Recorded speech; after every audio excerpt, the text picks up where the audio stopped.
How is the spin-off going to add to the Monster High universe?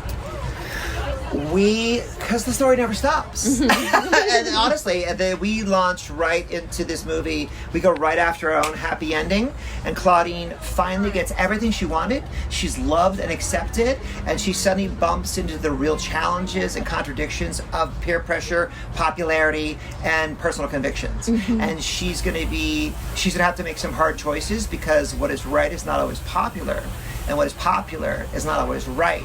And she's going to be dealing with this new alpha creature who's come to campus to challenge her. At the same time, her friends are starting to make choices that are not making life easy for her. And Draculaura may, in fact, be in danger. Monster High is known for its fabulous style. Yeah. The fashion of all of the characters has always been iconic since the original series and dolls. What is it like putting that together this time around? It was fun because our costume designer, the first one was hard because we were building a world from scratch, and everybody saw the first movie and loved it. I mean, our crew saw the movie and loved it, but they all saw what they wished they could have done better. So they came back this time going, oh my gosh.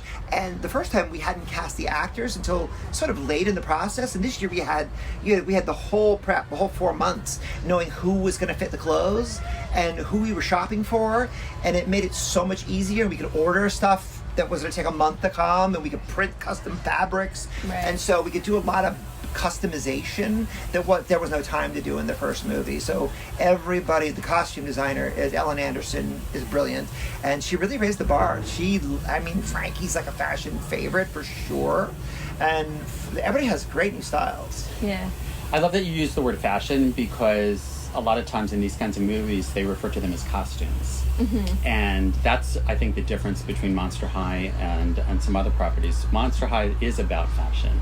It's not about sort of wearing like an over-the-top costume that doesn't really reflect the individual personality, of each character. And so I love that you used fashion as the term as opposed to costumes. But the other thing that was different was our costume designer, Ellen, being able to work symbiotically with the makeup, the head of the makeup department, the head of the hair department. That trio, our head of hair is a woman named Deborah Weeb, our makeup is head was Leah Ehrman. The three of them worked so closely together to come up with each unique look and take everything to the next level. And in fact, Adam led the charge to raise the bar on the background actors, because that was very hard in the first movie. I mean, making the people front and center look great, that was the mission. But then filling out 36 other monsters, that the first movie, that was almost broke with the back of the whole production. But this year we had more time. Adam insisted we raise the fashion quotient on the background monsters, raise the makeup quotient, and the hair quotient. So everybody the whole look of the image has come up. How did you decide what these background characters looked like? A lot. It was really a collaborative sort of brainstorming between the departments. We wanted each character to feel like their own monster. And you see them even for a split second, and you get a sense of what they're all about. Color was really important to us. A rainbow of colors, a rainbow of body types was really, really important to us, to see a diversity of shapes and dancers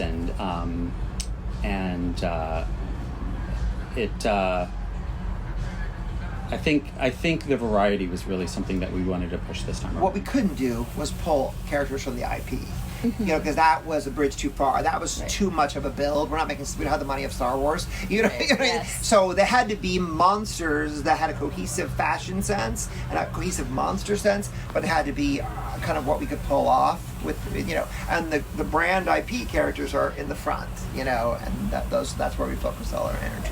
And the fun was creating, not just bringing to life in live action the lead characters that everybody already knows, but also creating some new characters. There's a new one that Todd and the writers brought to life on the page, named Demi Bouvet, and then when it came time to coming up with her costume and her makeup, Todd had this brilliant idea of making her all about black and white. And I think she's a really special character that nobody's ever seen before. That's really gonna pop. Are you two fans of classic monster movies? Oh, I love the Hammer films. Yeah. I love the Hammer films from the 60s and 70s. Yeah. If you could implement a classic monster from literature or film into the Monster High universe, Oh my which God, would what it a be? great question. Well, what isn't it? What isn't in the Monster High universe? I got Right. to do Not there that. already. I keep searching the wiki monster, and they've done almost everything. I have to think of one. I mean, for me, I mean, we have to be very practical and budget conscious with our monster building. So I go to the Kraken, you know. I love that. Because that's such a. I mean, that's not a monster like the Hammer monsters, the Universal monsters, but it's to me the Kraken and being in the water is just so much fun. Yeah. But we couldn't take something like that on. Right. Like the creature from Black Lagoon kind of thing. Yeah. We have trouble. We don't do a lot of deep prosthetics. I mean, people aren't wearing these complicated masks. It's fashion, fashion makeup, fashion hair, and they might have ears or fins or something, you know. Right. But it's not a full, you know. Yeah. Yeah. Oh, if you could spend the day exploring an iconic monster haunt like Dracula's castle or the Mummy's tomb, where would it be? I always go to Dracula's castle. I do love a spooky castle. Yeah. I do love, but I might go to Frankie's lab too. Frankenstein's lab. I bet that's super cool. Yeah. Yeah, I would say Frankie's or Frankenstein is Dr. Frankenstein's laboratory. Yeah. Frankenstein it's Dr. Frankenstein's laboratory that I would be curious to see. Yeah. Well, this franchise is huge. We have the dolls, and we have the Halloween costumes, and we have people doing Monster High inspired looks on TikTok. What kind of legacy do you hope that the universe leaves? I hope it leaves a place where everyone feels welcome. That no one feels excluded. You know, and once in a while, there's a couple people, fans have said cruel things to each other in Instagram, and I go, oh, that's so below the Monster High. Right. Uninclusive things to each other. I go, that's so below the bar of Right. where we should be trying to be as fans of this world. If you love the world, you must love the message that you're all welcome, Right. and no one's spoken down to or excluded. I hope a kid sees the movies, the Monster High live action movies, or even in the animated series, and say, that's me. Like, I don't get to see myself all the time in movies or television series, and Monster High has the love and the